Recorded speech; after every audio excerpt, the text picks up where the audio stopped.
India wins freedom by Maulana Abul Kalam Azad.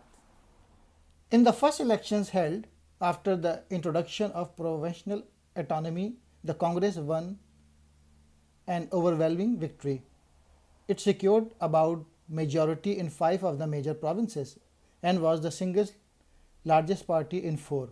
It was only in the Punjab and Sindh that the Congress did not achieve comparable success. Gandhiji then went out to suspend the non-cooperation movement. This caused a severe political reaction in political circles and demoralized the country. The government took advantage of the situation and arrested Gandhiji. He was sentenced to 6 years imprisonment and the non-cooperation movement slowly petered out. About war in Europe.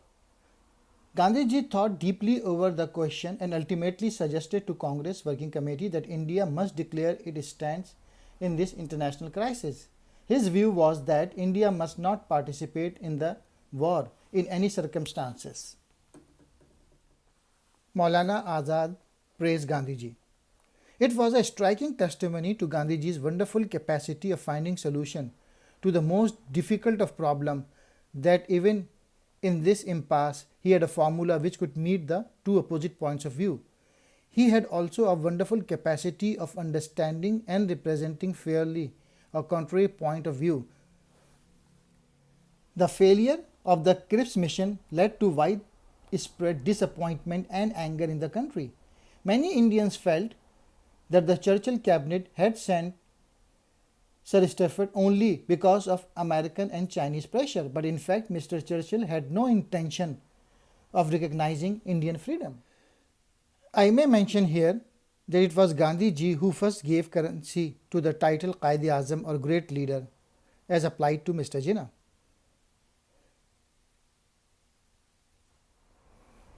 Without pausing to consider the implication of his action, Gandhiji addressed Jinnah as Qaid-e-Azam. This letter soon after published in the press. When Indian Muslims saw that Gandhiji also addressed Jinnah as Qaid-e-Azam, they felt that he must really be so. When in July 1944 I read the report that Gandhiji was corresponding with Jinnah and going to Bombay to meet him, I told my colleague that Gandhiji was making a great mistake. His action would not help to solve, but on the contrary aggravate the Indian political situation. Later events proved that my apprehensions were correct. Jinnah exploited the situation fully and built up his own position.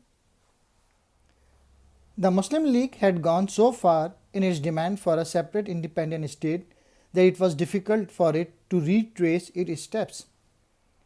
When I became aware that Lord Mountbatten was thinking in terms of dividing India and had persuaded Jawaharlal Nehru and Patel, I was deeply distressed.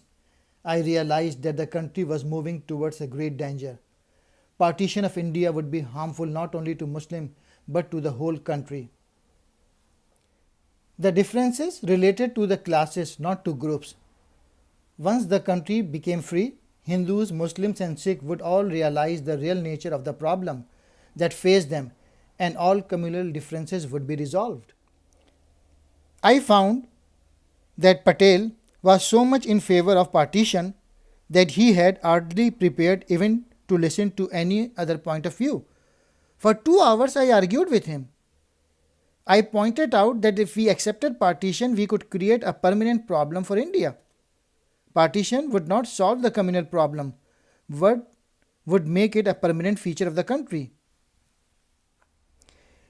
Instead of removing communal fear, partition would perpetuate them by creating 2 states based on communal hatred. Once states based on hatred came into existence, nobody knew where the situation would lead.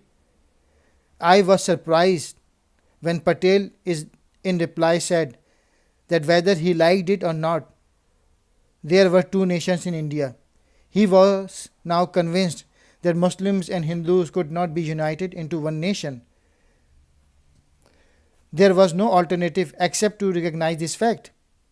In this way alone could we end the quarrel between Hindus and Muslims. I was surprised that Patel was now an even greater supporter of the two nation theory than Jinnah. Jinnah may have raised the flag of partition, but now the real flag bearer was Patel. I now turn to Jawaharlal. He did not speak in favor of partition in the way that Patel did. In fact, he admitted that the partition was by nature wrong. He had, however, lost all hopes of joint action after his experience of the conduct of the League members of the Executive Council. They could not see eye to eye on any question. Jawaharlal spoke to me in sorrow, but left no doubt in my mind as how his mind was working. It was clear that in spite of his repugnance to the idea of partition, he was day by day coming to the conclusion that there was no alternative. He recognized that partition was certainly not the best solution. In fact, it was not a good solution at all. Mr. Jinnah expressed the wish to meet Khan Abdul Ghaffar Khan. They met in Delhi, but the talks were inconclusive.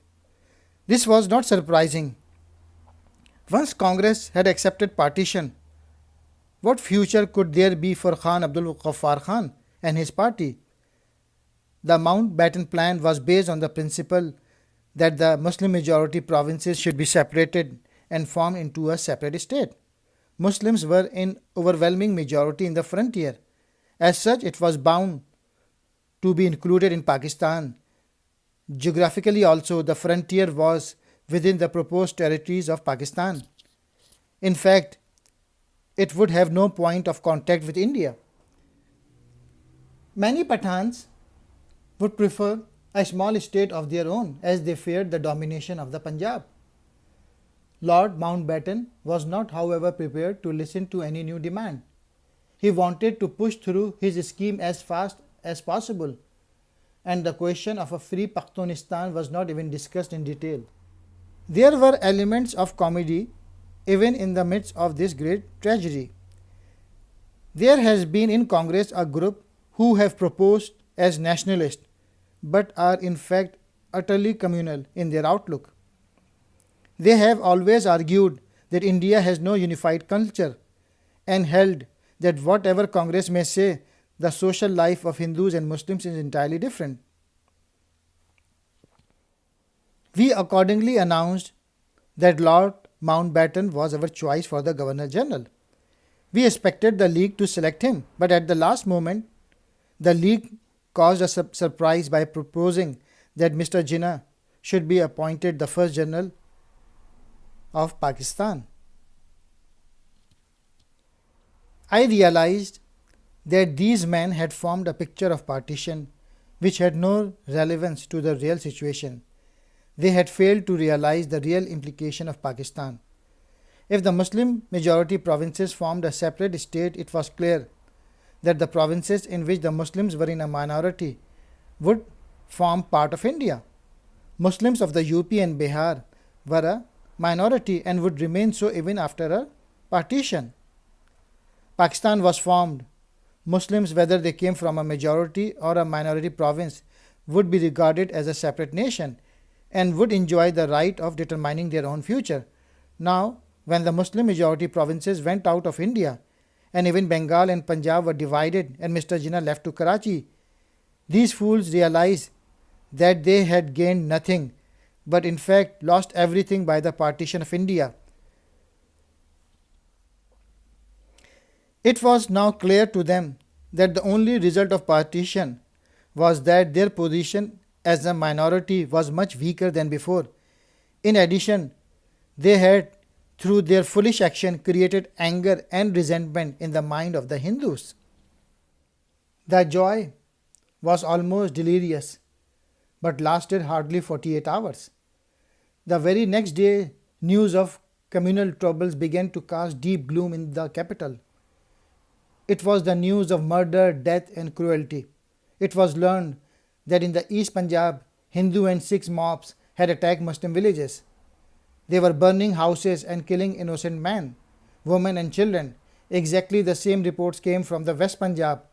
Muslims were indiscriminately killing men, women, and children of Hindu and Sikh community. The whole of the Punjab, east and west, was becoming a graveyard of destruction and death.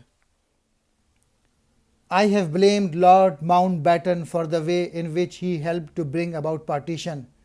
I must now pay him a tribute for the manner in which he handled the crisis which faced us.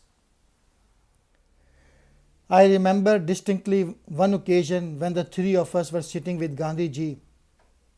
Jawaharlal said with deep sorrow that he could not tolerate the situation in Delhi where Muslim citizens were being killed like cats and dogs.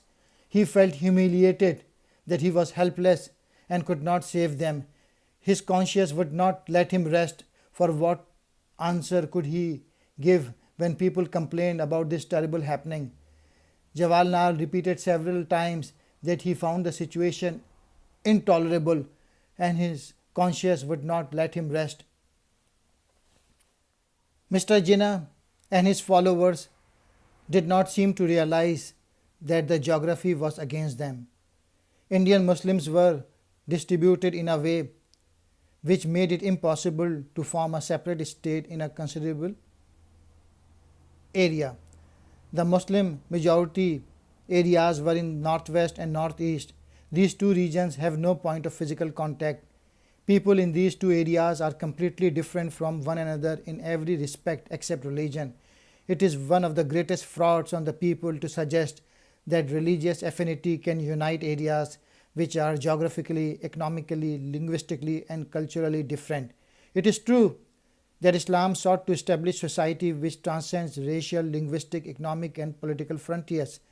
History has, however, proved that after the first few decades, or at the most after the first century, Islam was not able to unite all the Muslim countries on the basis of Islam alone.